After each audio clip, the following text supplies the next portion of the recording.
All right, so let's look at section B of these exam questions in biology, BS1001. And question B1 reads, after a BS1001 class, Malambo was hungry and went to look for something to eat. She bought sugarcane and started eating. Using your knowledge on carbohydrates, answer the following questions. Using your knowledge on carbohydrates, answer the following question. Question A is saying, name the class of carbohydrates that or which Malambo obtained.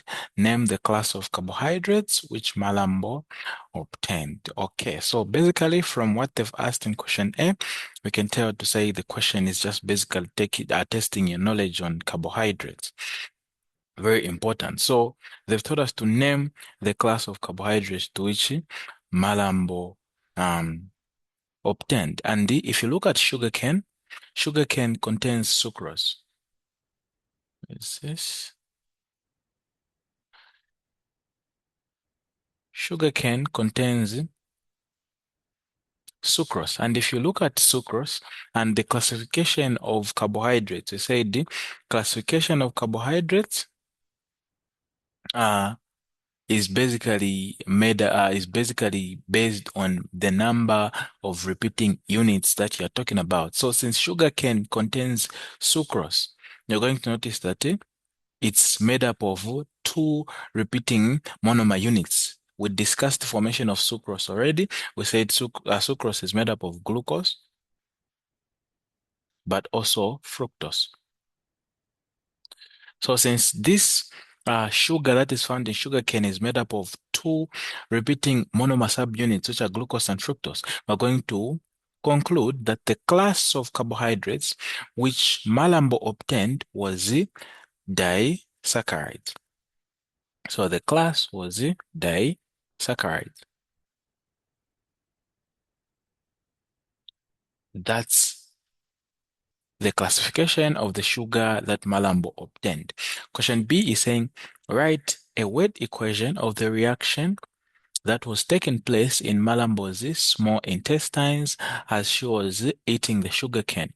Write the word equation of the reaction that was taking place in Malambo's intestines as she was eating the sugarcane. We're now talking about the digestion of sugarcane in this particular case, of which we can simplify it as the digestion of sucrose itself, since sucrose is the sugar that is found in sugarcane. So they want us to write down a word equation of the breaking down of sucrose. And to those who remember, we said the reactions that carbohydrates undergo are either dehydration reaction or hydrolysis reaction. So when we are forming carbohydrates, for example, you have monomers, you're trying to you have monosaccharides and you're trying to form disaccharides. Your carbohydrates are going to undergo dehydration reactions or condensation reactions, where you'll be removing a water molecule, thereby forming a glycosidic bond, of which in this particular case, we're going to be doing the opposite since we're breaking down the sucrose that we have. So we'll break down the sucrose in such a case that we will be adding water to break down the sucrose. Remember, we said the reaction is called the hydrolysis reaction. Hydrolysis reaction, which means you're adding water to break down your sugar. So we said sucrose is made up of glucose and sucrose and fructose, which means in a word equation, what am I going to have? I'm going to have sucrose plus water, which is H2O, being equal to glucose plus fructose. So this is the word equation that they are looking for in this particular case. That is for part B. The word equation that they are looking for is the sucrose plus water being equal to glucose plus fructose. That is simply the word equation of the hydrolysis that takes place to break down the sucrose rather into its monomer subunits. Question C is saying which molecule in the small intestines was used to speed up the rate of the reaction in in question B. Be specific in your answer. Which molecule in the small intestine was used to speed up the rate of the reaction in the question? So this question is still talking about the digestion of carbohydrates.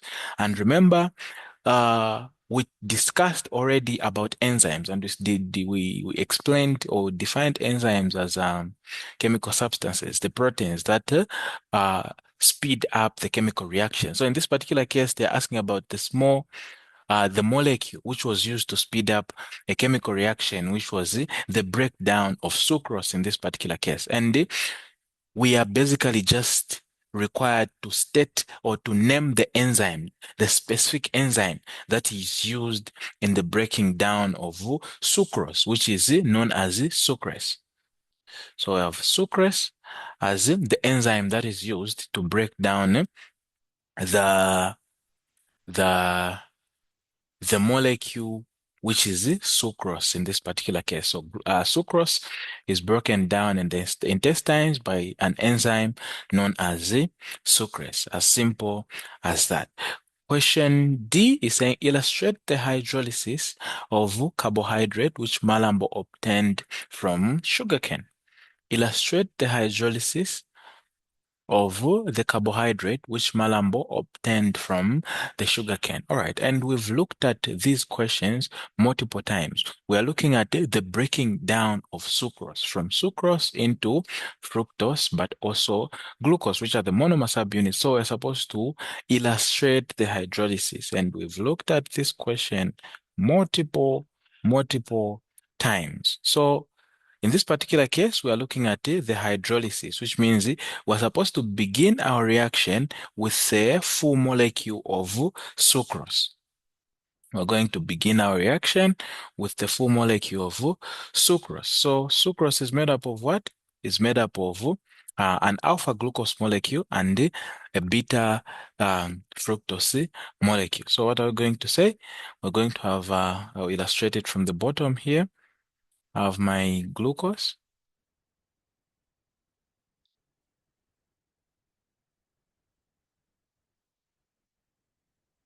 There's an O there. This is my alpha glucose.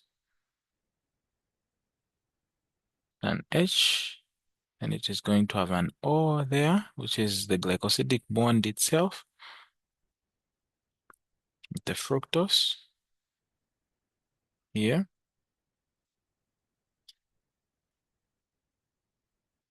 The fructose is a furanose ring. The fructose is a furanose ring. I almost forgot about that. So which means it has an O there. And it has an H down there since it's a beta molecule. CH2OH here.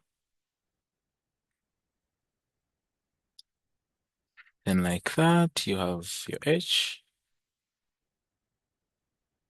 Your H here. Your H, OH there. Then at the top there. Now the bond is at the bottom when it's in fructose. So I can change the orientation of this bond because the CH2OH is at the bottom. So I'm going to have my O here, then this like this, then it's joined to CH2OH like this. So this is the conformation. We have H, OH, OH, and H here,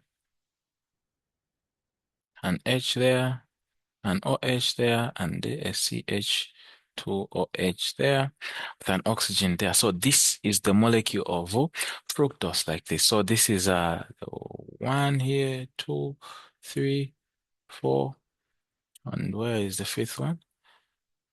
Oh, so we have 1. The 1 is here. The bond is at 2 since this is a furanose ring. Then 3, 4, 5 here, and this is the sixth one. So what are we going to do? We are breaking down what? We are breaking down this fructose molecule, which means what am I going to have? I'm adding a water molecule to this bond that I have here. So I'm adding H2O And this should give me the two monomer subunits. Which two monomer subunits are those? I'm going to have my glucose and my fructose. And my fructose right here, like this. Okay. So I have my H, OH, my H here, OH.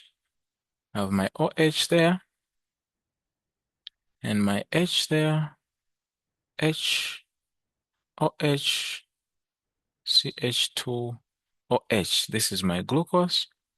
Plus, here I'm going to have my H, my CH2OH here, and I have my OH as usual, and my H at the bottom. I have my H, OH, OH, and a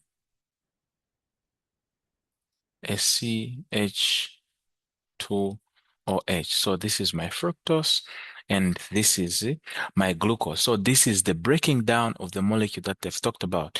Initially, we're going to have our glucose and our fructose, and these are the ones that are going to react. You're going to get an H from the fructose and an OH from the glucose.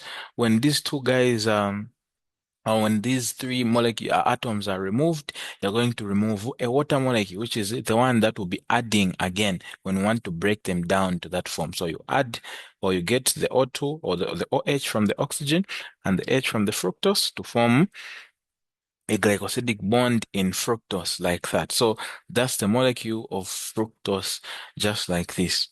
So you have your carbon number 1, 2, 3, 4, 5, 6, just like that. So that is your molecule. That is your molecule of sucrose. Then you break it down to form your glucose and your sucrose in that particular manner. As simple as that. All right. Let's move on to the next question, which is question E.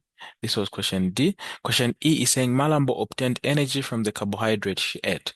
Apart from providing the body with energy, give two functions of carbohydrates of two other carbohydrates with the specific examples. Give the functions of two other carbohydrates with the specific examples. All right, as simple as that. So what do we do here? They just want us to explain the functions or other functions of carbohydrates whilst giving examples of those particular carbohydrates that you'll be talking about. So this is a very simple question because we know carbohydrates exist in very, very different forms. And a very good example that we can give is the storage, energy storage. How do they store energy? Is by existing as polymers, energy storage. And which molecule is responsible for the storage of energy? We have glycogen in animals. Remember, when you have excess glucose, glucagon will be released so that the excess glucose starts to get converted into glycogen in the liver. That's one of the control mechanisms of homeostasis in the human body.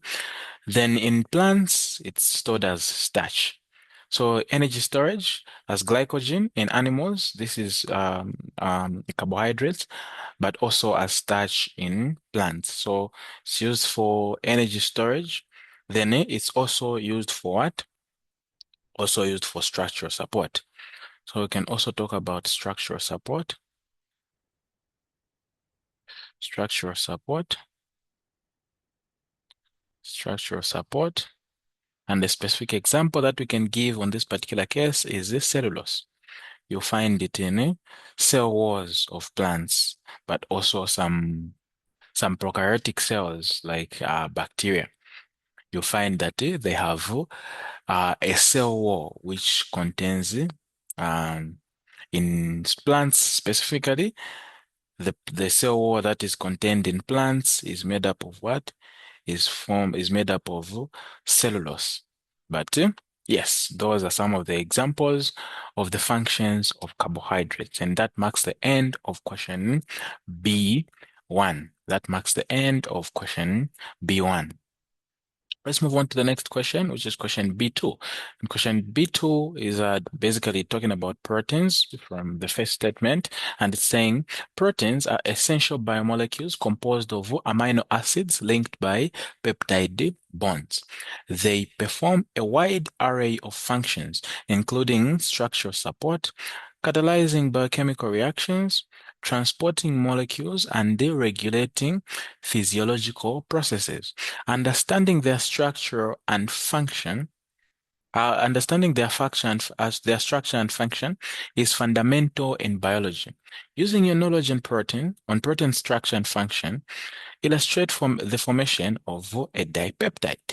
Illustrate the formation of a dipeptide. All right, so we know to say proteins are made up of repeating monomer subunits that are known as amino acids. So amino acids combine to form what we call a peptide bond. So that bond that forms between a protein and or rather one amino acid and another amino acid is what we call a peptide bond, and it also involves the removal of a water molecule, what we call a dehydration synthesis reaction or a condensation reaction, where you are removing a water molecule to form a bond, of which in proteins it's known as a peptide bond. So they want us to illustrate the formation of a peptide bond, and I'm going to use one of the simplest amino acids, which is glycine, because the R group, the side chain of glycine is just an H. So I can use two monomer subunits of glycine.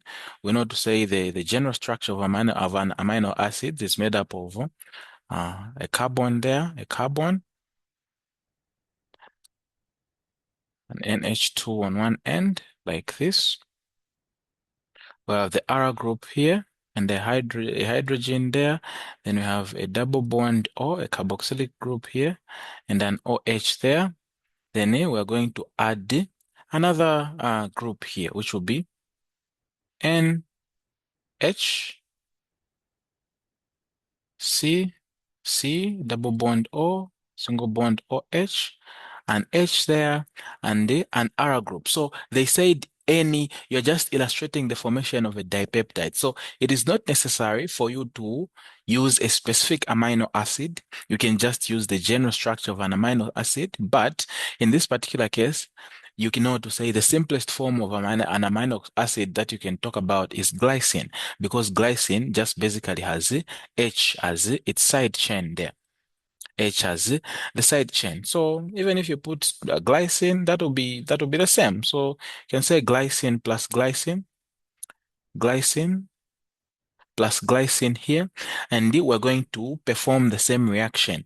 From where I have my OH here on the first amino acid, I'm going to remove this OH and an H from this second amino acid like that. And once these two join, they're going to form a peptide bond. How is a peptide bond going to form? It's going to be a joining of this carbon there and the nitrogen atom that is there. So I'm going to have my H, nitrogen here, H, carbon, this is glycine, so I have my H there and another H there, then I have C there, then I'll have my double bond O, a single bond N, H there, carbon, H, since it's glycine, H, double bond O, single bond OH. So this bond that has just been formed here at the middle is what we are calling a peptide bond. Hence, you've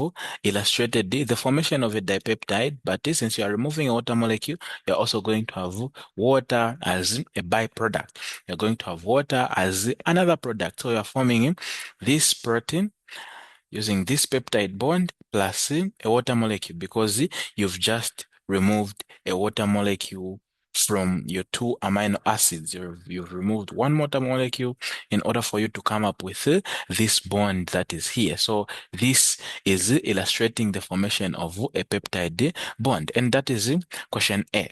Question B is saying, what is the name of the reaction that resulted in the formation of the the dipeptide? What is the name of the reaction that resulted in the formation of your dipeptide? And I've already talked about the reaction here to say it's known as a dehydration reaction, or rather a condensation reaction or dehydration synthesis. Condensation, condensation reaction, also known as dehydration synthesis. Like that. That is the name of the reaction that we are talking about in this particular question. Question C is saying alanine is said to be a non-essential amino acid. Explain what this statement means. Name two other amino acids that belong to the same class as alanine. All right, so when it comes to amino acids, here we're supposed to remember that amino acids are divided into either essential or non-essential amino acids. So when you talk about non-essential amino acids for like alanine, the way they've explained, it's the amino acids that can be synthesized by the body, which means they do not need to be entirely obtained from the diet because they can be formed in the body. They can be synthesized in the body. So, C, we can say they are amino acids that can be synthesized in the body or by the body. In the body, whilst the opposite is the case when it comes to essential amino acids, because the essential amino acids are those amino acids that cannot be synthesized in the body. Hence, in order for you to obtain them, you can strictly obtain them from where? From your diet. They can only be obtained from diet, as simple as that. So they've talked about two other examples of non-essential amino acids, and the non-essential amino acids are basically 11 in total. So from the 20, 11 are essential, whilst the remaining nine are essential amino acids, which means the nine essential ones are supposed to be obtained from diet, whilst the 11 amino acids can be synthesized in the body. So apart from alanine, what are the other non-essential amino acids? So there are a lot. One of the good examples that we can talk about is this other one that I've already used it as an example here, which is glycine. So glycine is a non-essential amino acids. We can also talk about serine. That is also another non-essential amino acids. We can talk about aspartic acid. Aspartic acid, that is also another non-essential amino acid. Sometimes it's just known as aspartate. You can also talk about glutamate, which is glutamic acid. Glutamic acid. That is also another non-essential amino acids. There are a lot. You can talk about asparagine. You can sort of talk about glutamine. You can talk about proline. You can talk about tyrosine, cysteine, but also arginine. All those are non-essential amino acids, as simple as that. Those are what we call non-essential amino acids. Just the remaining nine are essential amino acids, which can only be obtained from diet.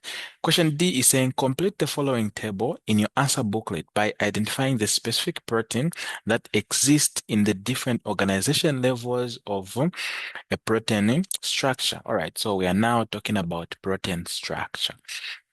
And they're talking about a primary structure, a secondary structure, a tertiary structure, but also a quaternary structure. So these are the different levels when it comes to structure in amino acids. So they want us to give examples. We know the characteristics of a primary structure. to say it just contains of a chain of amino acids. Amino acids that are joined to each other. Also, when it comes to secondary structures, that's where we're going to find our beta pleated sheets. We'll find our beta pleated sheets in our in our secondary structures. Those are some of the characteristics. As simple as that. So when it comes to an amino or an example of a primary structure of an amino acid, you can talk about insulin. Insulin is a primary structure of an amino acid. Insulin is a primary structure of an amino structure of a primary structure of an amino acid. Secondary structure, remember I've already mentioned to say this is where you find beta pleated sheets, but also alpha helix structures. So when it comes to secondary structures, a very good example that we can give of an amino acid, which is a secondary structure, or of a protein rather, a protein that is a secondary structure is keratin. Keratin is an alpha helix, which gives a good example of a secondary structure. Tertiary structures, we can talk about myoglobin.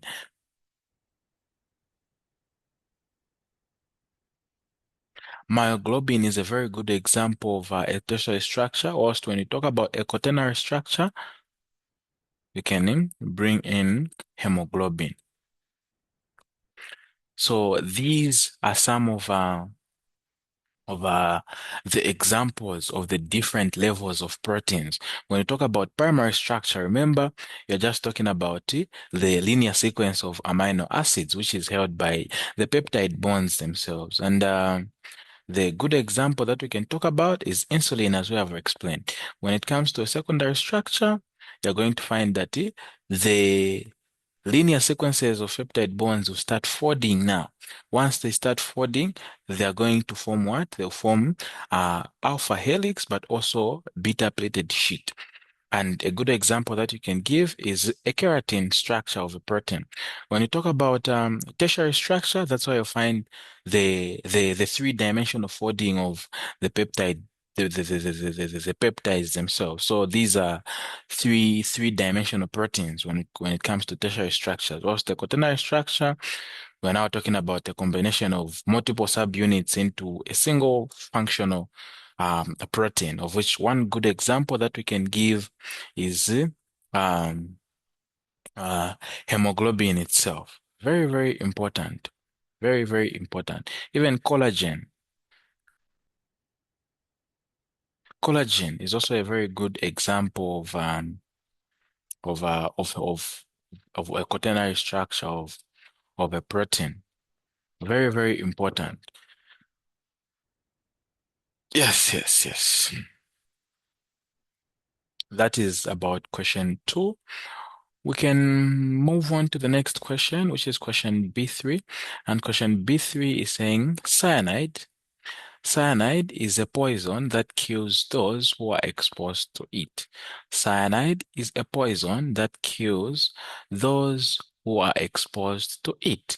Cyanide is a non-competitive inhibitor that acts by interfering with the cytochrome C oxidase in the mitochondria of cells in the final stages of cellular respiration. I want to read that statement again. Cyanide is a non-competitive inhibitor that acts by interfering with the cytochrome C oxidase in mitochondria of cells in the final stages of cellular respiration. All right. The first question, question A, is saying, what do you understand by the term non-competitive enzyme inhibitor? What do you understand by the term non-competitive enzyme inhibitor? All right, so when it comes to enzyme inhibition, when it comes to enzyme inhibition, it takes place by stopping the enzyme to perform its intended function or its intended, what can I say? its intended purpose, what that particular enzyme is made up of. So when it comes to inhibition, there's what we call competitive inhibition of an enzyme and the non-competitive inhibition. Very important. So an enzyme always contains an active site. So if this is an enzyme, for example,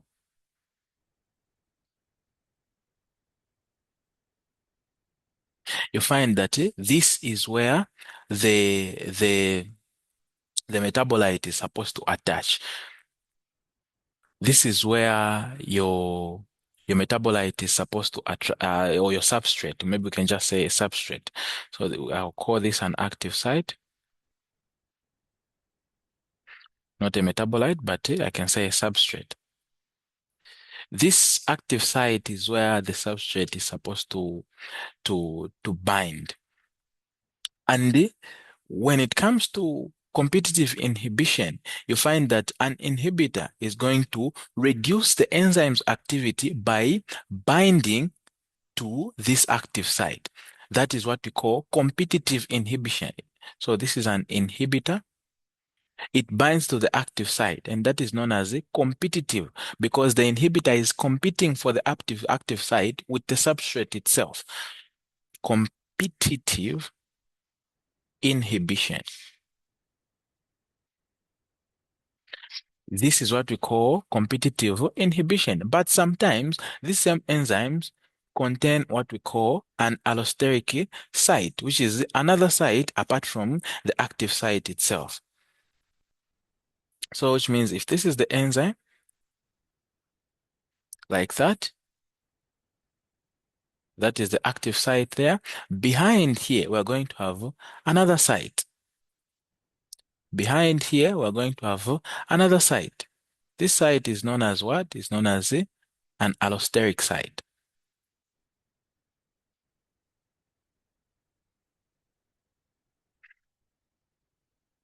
So it's not necessarily that it is going to be behind. It can be at any other position of the enzyme. But what you're just supposed to remember is that it will be different from the actual active site of the enzyme. So when you talk about non-competitive inhibitor, the inhibitor itself is not going to bind to the active site of the enzyme, but rather it is going to bind to the what?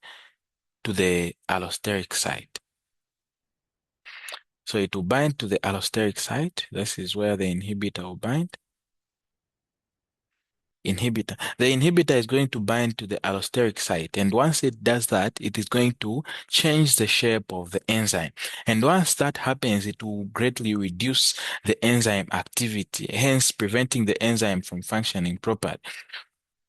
Even when the substrate has already bound has already can I say is already bound? Yeah, is already bound to the active site. So even when you have a substrate bound to the active site, you find that an inhibitor will bind to the allosteric site, and once it binds to the allosteric site, it is going to change the conformation of your proteins in the enzyme. So it will change the shape of the enzyme. Hence, it is going to reduce the functioning of that particular enzyme. It is going to inhibit it from performing properly its intended function. That's what we mean when we talk about competitive but also non-competitive inhibition. So in simple terms, we can just say non-competitive inhibition is the type of inhibition where an inhibitor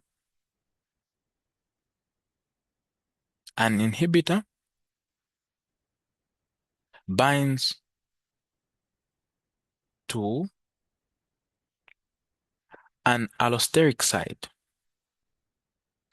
an allosteric site, and not the active site.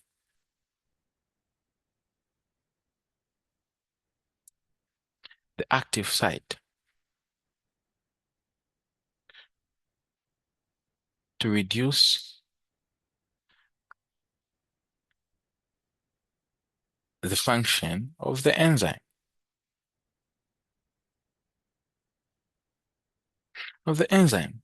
Inhibitor is binding to any other site apart from the active site, causing change in the shape of the enzyme, thereby reducing the activity without competing for the active site with the substrate. Whilst when you talk about competitive, the inhibitor will be competing for binding with the substrate because both of them want to bind to the active site. That is about non-competitive inhibition. So we've answered question 1 or part A. And part B is saying amoxicillin is an antibiotic medication belonging to the aminopenicillin class of penicillin family. The drug is used to treat bacterial infections. Briefly explain the differences between how amoxicillin and this cyanide work in line with enzyme inhibition. Briefly explain the difference between how amoxicillin and cyanide work in line with the enzyme inhibition. All right, so this is a very simple question, especially for me, because I'm a pharmacist. This is a very, very simple question. So, when it comes to inhibition, the difference between these guys is the type of inhibition that they perform. We've talked about cyanide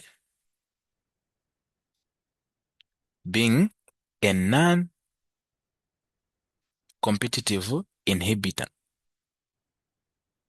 which means it binds away from the active site of the cytochrome C oxidase enzyme, as we mentioned in this statement that we have here. So since it's a non-competitive inhibitor, it will bind to the allosteric site, thereby changing the shape of the enzyme and hindering it from performing properly its functions. Also, when you talk about amoxicillin,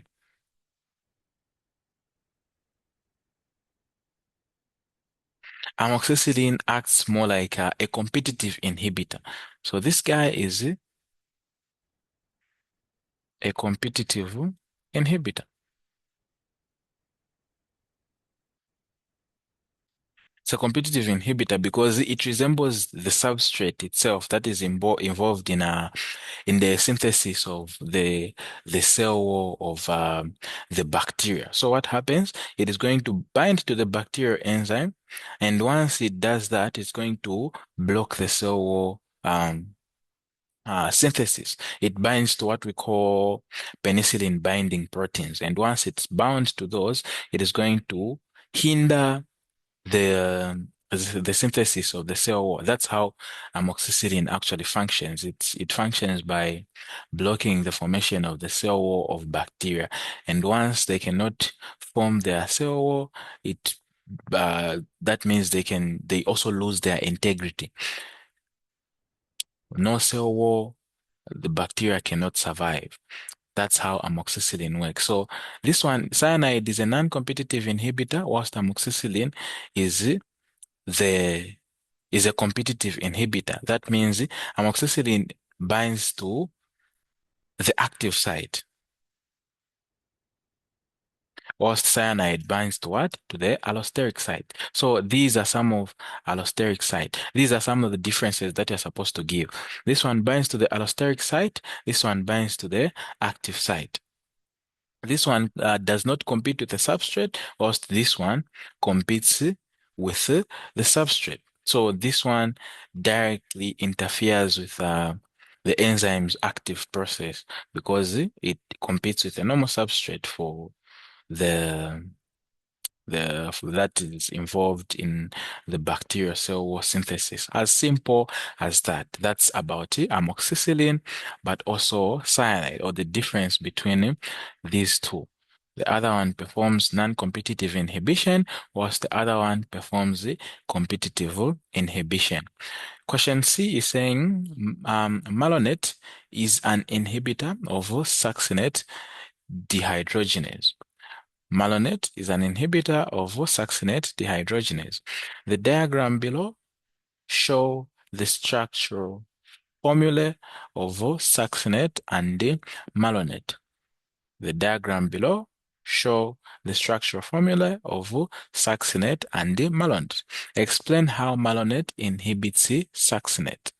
Explain how malonate inhibits um, succinate. All right, so this is succinate, whilst this one is malonate. All right, so the first thing that you're supposed to understand before you even start explaining how the inhibition takes place is by knowing what type of inhibition is taking place between malonate and succinate. Is it non-competitive inhibition or is it um, competitive inhibition? So if you look at these guys, they are very, very similar structures. Why do they have very similar structures? It's because they perform what we call competitive inhibition. They perform what we call um, competitive inhibition. So because malonate resembles the structure of succinate very well, as you can see in these two diagrams that we have here, it can bind to the active site of succinate dehydrogenase. That's why they are similar in their structures. That's why they are similar in their structures. If you look at them, the only difference is one methyl that we have here, a CH2, or rather is an ethyl. This is an ethyl. A CH2 that we have here is the difference. So here we have CH2, whilst here we have two CH2 in the middle of our molecule. We have the 3-carbon molecule where we have a 4-carbon molecule here. But apart from the number of carbons, everything is similar. What does that mean? That means malonate can competitively bind to the site of what? Of succinate, because they have similar functional groups. The functional groups between malonate and succinate are similar. The only difference is that malonate cannot undergo normally and the normal reaction that succinate can undergo. So what happens? It blocks succinate from binding. So we can just basically explain to say, since the structures are very similar, although I've already explained about this, since the structures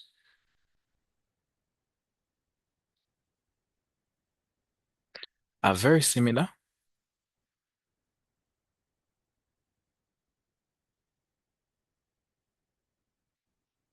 malonate can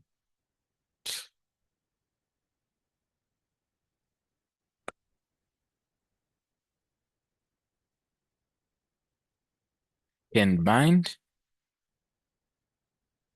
to succinates. I don't know if this English is okay.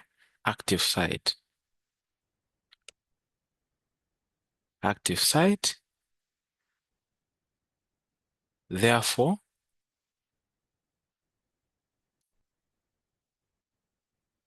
competitively inhibiting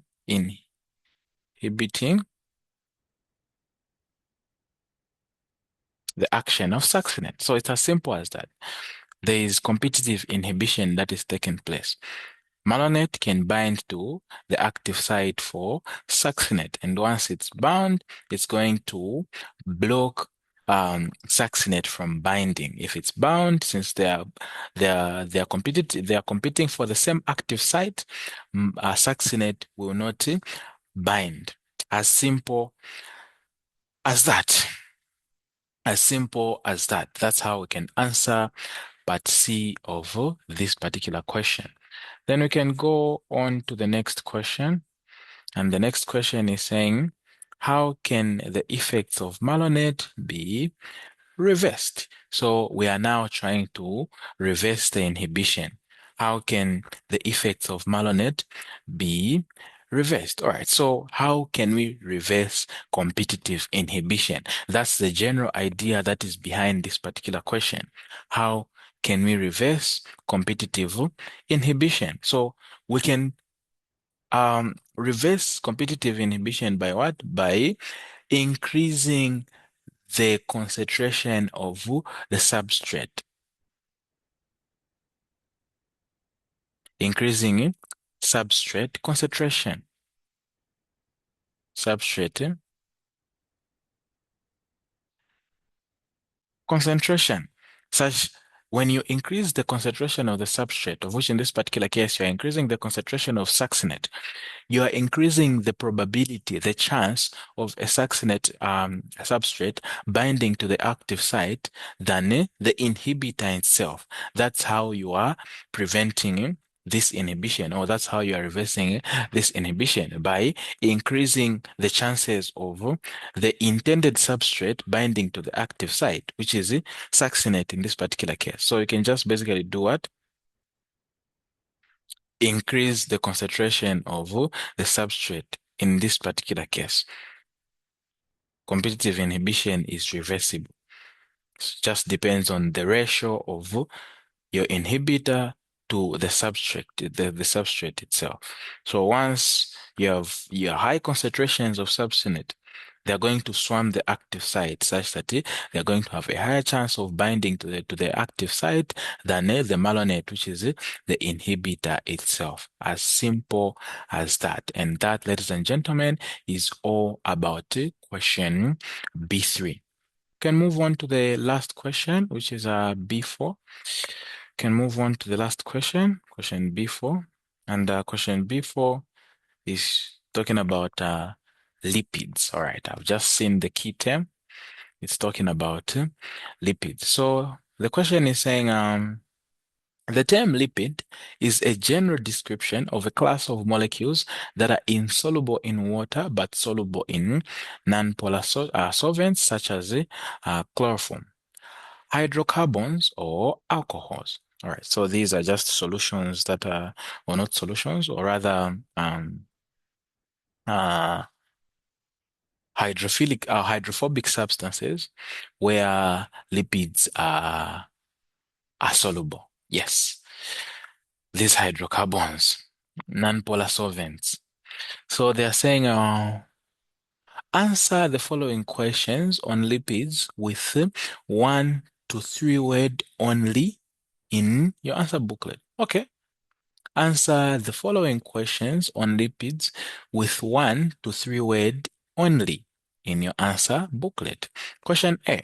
What is the name of the lipid responsible for mechanical stability of the cell membrane?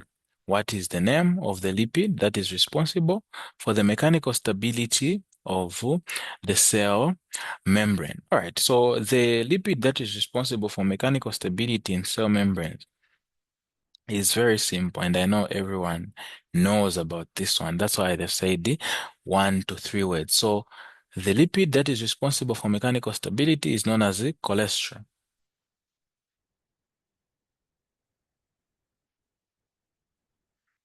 Cholesterol. Cholesterol is the lipid that is responsible for the mechanical stability of the cell membrane. As simple as that. Question B is saying, what is the name of the process which is used to convert unsaturated fats to margarine? What is the name of the process used to convert unsaturated fats to margarine? So you have to understand what they mean from unsaturated fats to margarine. Remember the difference between unsaturated fats and margarine is that unsaturated fats are having double bonds, whilst margarine is existing as what? Is existing as a solid at room temperature.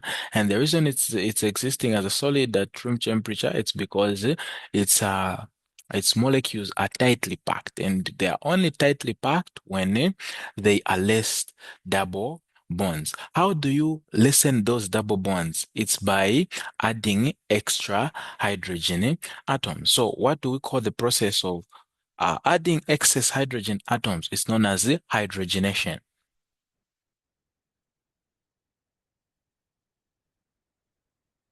Hydrogenation. Once you add excess hydrogens, you're going to be replacing those double bonds with the hydrogen atoms that were initially missing. So the process of converting an unsaturated fatty acid to a saturated one is known as the hydrogenation. As simple as that. Question C is saying, What is the scientific term used to refer to the buildup of plaque in the arteries? What is the scientific term used to refer to the buildup of plaque in arteries? So the buildup of plaque in arteries is caused due to the high amount of fatty acids, the high count of fats. So this term is known as atherosclerosis. Atherosclerosis.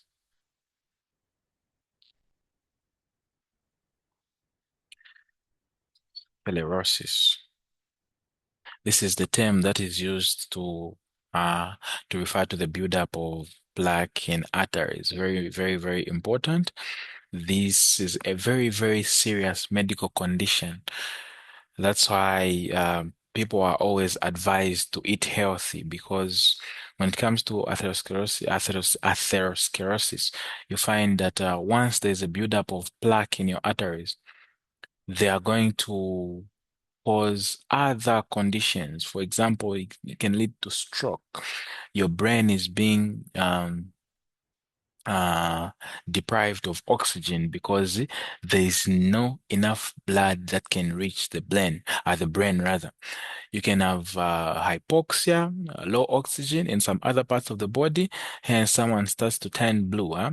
The tissues might start dying because there is no oxygen that is passing. There's no blood that is passing. So this condition is very, very serious.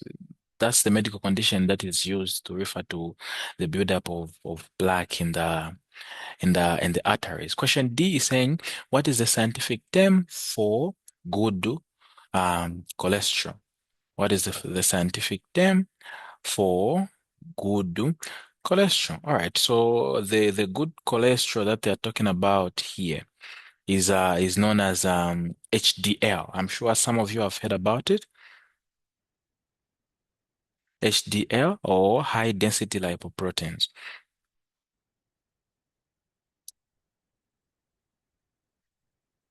What's the spelling of high? HI, high density lipoproteins.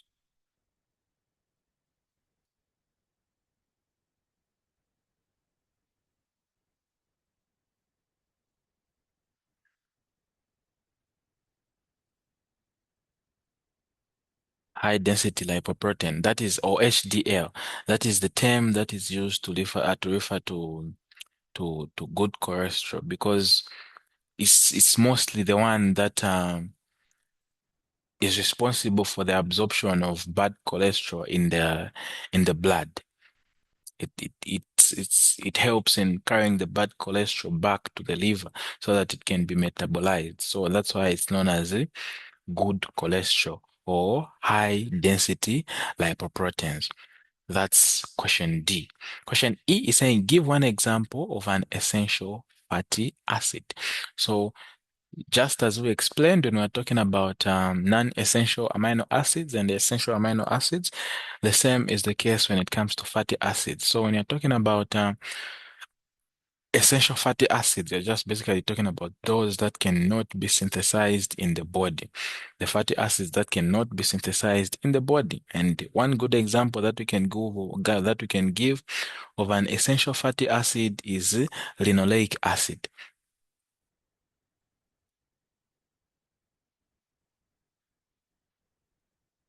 Linoleic acid is a very good example of an essential fatty acid.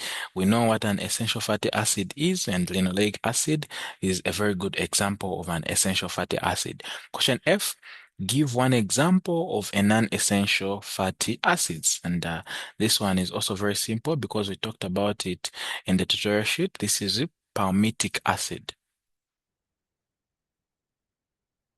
This is palmitic acid. As simple as that. This is a very good example of a non-essential fatty acid. Or sometimes you can put oleic acid.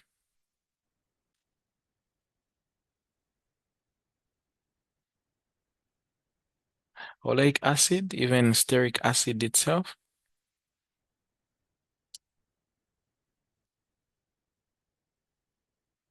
These are non-essential. State one medical use of waxes. All right. State one medical use of waxes. How do we use waxes? Very important, huh? It's a very important question.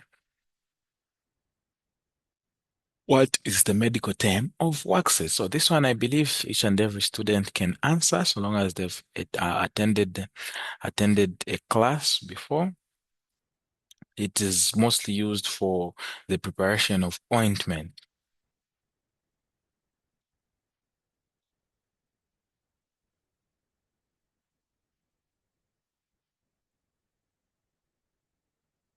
Ointment preparations. Those are some of very good uses of of waxes. Those who will be doing pharmacy, you're going to agree with me after your third year, I think, that waxes are used in the formation of ointments, even in tablet coating, for formulation of tablets. You can also use waxes. So I can put tablet coating. I can use tablet coating as a very good example, but also as a as a drug delivery system, where you put a drug in a wax in order for it to be delivered. Very important. So you can also put a drug delivery, a drug delivery. All right, that is question D, or question G rather. Question H, state two functions of phospholipids in the cell membrane. So here you're stating, this is H, stating two functions of phospholipids, and we know to say they are the ones that form the structural bilayer. Very important. Structural function. I can say form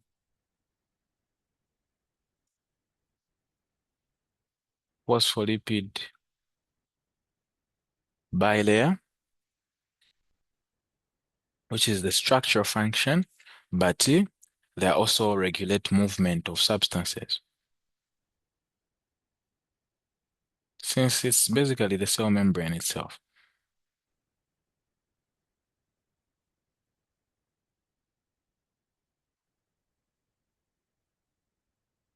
Very important, huh? That is some of the functions of the phospholipid bilayer in the cell membrane. Question I is saying, what is the name of the membrane lipids that are responsible for cell-to-cell signaling? All right, so we're now not talking about the formation of the phospholipid bilayer, but we're talking about the communication between cells, signaling of cells, which phospholipid is responsible for that particular function. So it's a combination. It's not just okay, what can I say? It's a protein uh, connected to a carbohydrate. Yes, I can put it in that way. And we call it glycolipids. Glycolipids are the membrane lipids that are responsible for cellular communication, cell-to-cell signaling. They are found on the surface. That's why if you look at the structure of the cell wall, you're going to find that there are different types of proteins, glycoproteins. It's like the lipids themselves. They're all there for different functions. And one of the very good functions of those things, as an example here, a glycolipid is for cell-to-cell signaling. Very important. That, ladies and gentlemen, that marks the end of section B of this particular exam paper. Thank you very much for watching this particular video. So if you want to go back to to section A, 60 multiple choice questions and different other exam papers, tutorial sheets, but also test papers, just make sure to register with us at discretelearning.com using the method or the procedure that I've indicated in the description of this particular video. And don't forget to like this particular video, share it, and subscribe to the channel for more content that helps you prepare for your exams. Thank you very much for watching. Until next time, stay blessed.